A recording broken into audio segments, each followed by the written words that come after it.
Hey, I'm ZSH Plays, welcome back to San Bernardino Zoo, where today we're going to be building a very special set of exhibits for both species of iguana. So here in the entrance building, this end that we worked on last week is looking pretty good, but the other end is looking kind of empty, so that is where we're going to be building this huge exhibit complex. Now, you know I like to do something different with the exhibits in this game each time we use them, so what we're going to be creating today is something that gives the impression of two large 8x4 meter exhibits rather than the standard 4x4 meter exhibits. It's going to be called Iguana Falls, and it's going to be based around a waterfall, but I don't want the sort of raging torrent waterfall that you normally get in Planet Zoo.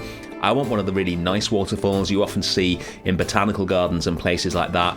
So by spinning the big waterfall piece round and recoloring the water, we can get a nice subtle sort of curtain of water coming down the waterfall rather than the sort of foamy rushing water that you get normally, and that is the exact vibe that I want to go for.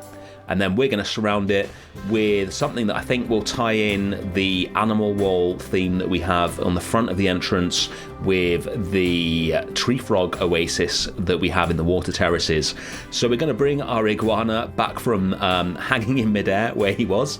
This guy's been in the entrance pretty much from day one, just as an extra animal to get more guests in, but he's finally going to get a proper home. So we're going to have two exhibits either side of the waterfall, and I'm going to position them right next to each other with a bit of a height difference, and then work on filling in the spaces between them so it looks like it's one huge exhibit rather than two standard sized exhibits. Obviously you can't get rid of the glass in between the exhibits without using mods. We don't use mods on this channel, so there will still be glass there, but from most angles this is going to look like it is just one big exhibit. And then we'll have it set up so it looks like maybe the glass is there to separate the animals when needed, and then they've got a way of getting through into the other habitat when they're not being separated. Getting paths in here was a hell of a challenge. I think it took me 10 actual real-time minutes to get this bit done, because I've got a staff room and a keeper hut hidden away behind the waterfall, because I want one dedicated keeper for this, and I want him to be able to access them from the back so he's not getting mixed up with all the guests looking at the exhibits, and he's got a quick, easy way to get there. And he's not wasting time. So I've skipped most of this, but just know that this took like 10 actual minutes to do. But eventually, there we go. I finally managed to get everything to connect up, and we can concentrate on starting to make this look nice. So we're going to get some iguanas in here. We're going to have two of the green iguanas on the left, and then two of the Antillean iguanas on the right. We're going to breed them as well, seeing as they're rare, whereas the green iguana's really common and actually seen as an invasive species in a lot of places, so the world probably doesn't need any more of those.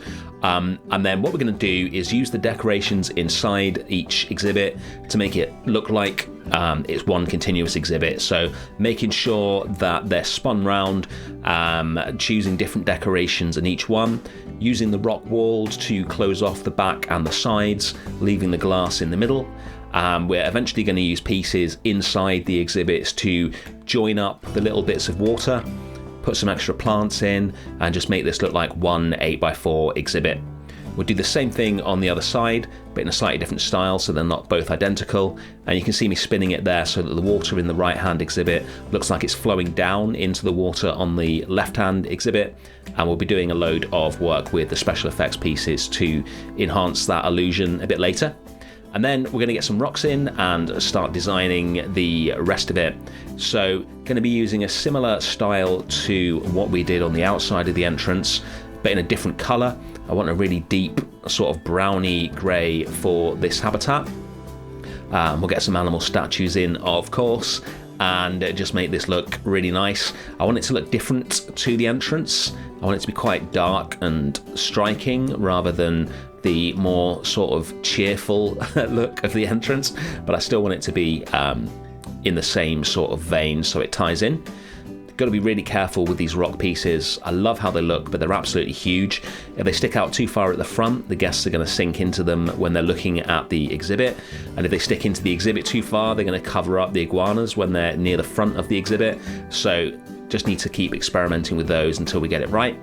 We'll match the color of the waterfall to the rocks as well, and then start getting some more of these fake rocks in so we can really build up the shape that we're going for. We're going to use the rocks to cover up every trace of the exhibits themselves, so the effect we end up with is just a large area inside of these rocks that's got, you know, plants, water, earth, etc., and iguanas in it, so you can't see any of the exhibit boxes at all, and really start to sell the illusion that we got two large exhibits here rather than four small ones stuck next to each other. Going to use a few of the real rocks mixed in with the fake rocks where necessary, because the real rocks come in much smaller sizes. And then for the main part of the backdrop of the exhibit, or the upper part at least, we're going to be using the waterfalls again. These waterfalls have a really nice sort of brushed concrete texture on them, which I don't think is in any other piece in the game, so it makes a really unique backing and provides a nice contrast with its fairly smooth surface with the more jagged rocks in front of it. Once we've got this in place, you'll see as well that because it's a waterfall, it actually creates some water trickling down the back of the exhibit, so you can see it there, and I absolutely love how that looks, like the water's being sort of recycled through the exhibit. Don't worry about this waterfall up here, we're going to cover that up with plants and mulch a bit later on. We'll copy it across to the other side, and now the exhibit's really starting to take shape. It is going to be pretty huge. I want it to really fill this back wall. We'll use more of the rocks to create a border and start getting a more polished look to this. I want it to be the exact size of the exhibits and obviously equal both sides, so it's symmetrical. So the rock that I've got on the far left at the moment is a bit big. That's going to go so that we can get this the exact right size that we want. We'll just copy this rock across and then bring it down the sides as well to frame this, and it gives us a nice 3D effect where the brushed concrete in the background is slightly behind the border and the waterfall, and then this little gap will finish or fill in rather with some of the really small faux rocks. Yeah, that's looking pretty nice. We'll do the same thing on the other side by copying it across, and then we'll move on and take a look at the bottom of the waterfall itself. So right now the water's just flowing down the wall and then going right into the floor, which isn't ideal. So we're going to put a base for it in here. I started off with a plaster piece, but switched it out for concrete later on because it's got a rougher texture and matches the waterfall much better. And then we're going to use more faux rocks to make a little sort of rock pool at the bottom where the water has somewhere to go. You can imagine it being collected here and then filtered back up to the top of the waterfall, so that it's just the same water constantly being cycled through the system. Don't want to waste any more water in this zoo. And then I've been playing career mode again, as you can tell. I've got some bronze statues this time. I want some iguanas climbing the waterfall. Obviously the animals in the exhibits aren't the biggest, and I want a more sort of impressive effect at the front of this habitat, and it also ties it in nicely with the aesthetic that we have on the front of the zoo. So I'm going to position these really carefully and make sure that all their sort of limbs are touching the rock, so it looks realistic, even though they're statues, if that makes sense. And yeah, I really like how the bronze looks here. It goes really nicely with the brown tones of the rock and the waterfall. We're going to have some stone ones right at the top as well. Before we do that, it is time to name that crane. Yes, it's the world's worst game show, Name That Crane. So last week I asked you to name the little baby crane that we just had born. I had loads of suggestions, some amazing ones. One that really made me laugh was San Bernardino, nice. But the winner with 50 thumbs up on the comment was Hana, H-A-N-A, which means flower in Japanese, which is cute for a young crane, especially one that lives in Japan. That was from Anna36377. Thank you so much for that suggestion. I absolutely love that name, and that is this crane's name going forward. Right, back to the build. We are going to be working on the inside of the exhibits now. So we're going to use a mixture of rocks, mulch, water effects, all sorts of different things to start bringing the idea that this is one habitat together. So we've got a rock to cover up some of the joins here, and now we're going to use mulch to merge the two bits of earth on either side of the glass together. The aim here is to make the join between the glass at the bottom completely covered up with stuff that looks natural, and then we're going to have water running over the top of that just to sort of sell the idea that it's all one habitat. We'll also put some foliage on the front, and I'm going to make sure here that some of it hangs down directly in front of the join between the two habitats. And then we'll start using the water effects pieces to make it look like the water is flowing from one exhibit into the other. We'll need a few of these, just position them in just the right place to start selling this illusion. This area is the part of the exhibits that you saw in the opening shot of the video with the two Antillean iguanas sort of looking at each other. They were both in separate exhibits, and it's this bit of water here makes that look correct from the right angle when you're not getting a load of glare on the glass. And then we're going to move on to getting a load of foliage on the front of the exhibit. So we're going to have ivy hanging down from the top. I'm going to make this ivy extend all over the ceiling and around those windows. Those are new, by the way. I had square ones in them in the temporary roof that you saw last week, but I really wasn't happy with them, so I ripped them out and put some circular ones in. And then we'll put the stone iguana statues in at the top that I mentioned. It's a shame we've only got one of these. It'd be nice if they were mirrored, but just by putting 3 in, rotating them, and being careful about where you position them, you can get a really striking effect with these. I'm really happy with how this looks from below when I get it right. And then it's on to the sign. I absolutely love this sign. This is made with one of Rice's fonts. I'll put a link in the description as always so you guys can go and grab it yourself. But I've made it look like it's made out of copper or something like that and buried it in the waterfall. And when the water runs over it, you'll see the cinematics at the end. It just looks so good. I'm so happy with that. We'll cover up the waterfall, like I said earlier, with some of the plant panels, one of the best pieces in the game. And then we're going to put some mist up top, not this much. That was a bit big. We'll switch this out for a smaller one.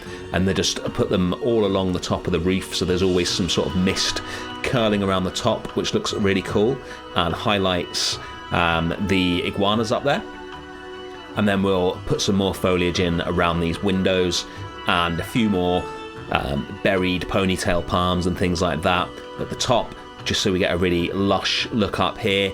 Quite a jungly vibe with the mist and then the light coming through the windows, and then the contrast of that with the dark rocks at the bottom is really pleasing. Now we're going to put a big light behind the iguanas so that they are backlit, and this really helps them stand out at the top of the build there. And then we're going to take care of the bottom of the waterfall. So at the moment the water just sort of disappears into those rocks, so we're going to use some more water effects to make it look like there's a pool of water here, just by hiding the majority of the effect behind the waterfall and then lowering it so the top of the rocks stick out above it. You get this effect like there is running water there. We'll put some foliage in there as well, just to give a splash of colour at the bottom so it's not all brown.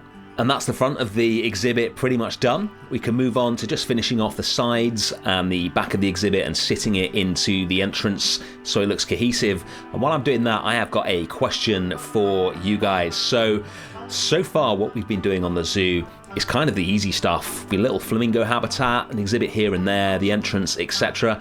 What we're going to be moving on to next is the big themed areas that are going to make up the rest of the zoo, with multiple habitats, loads of animals, loads of different paths and viewing points for the guests, all that good stuff.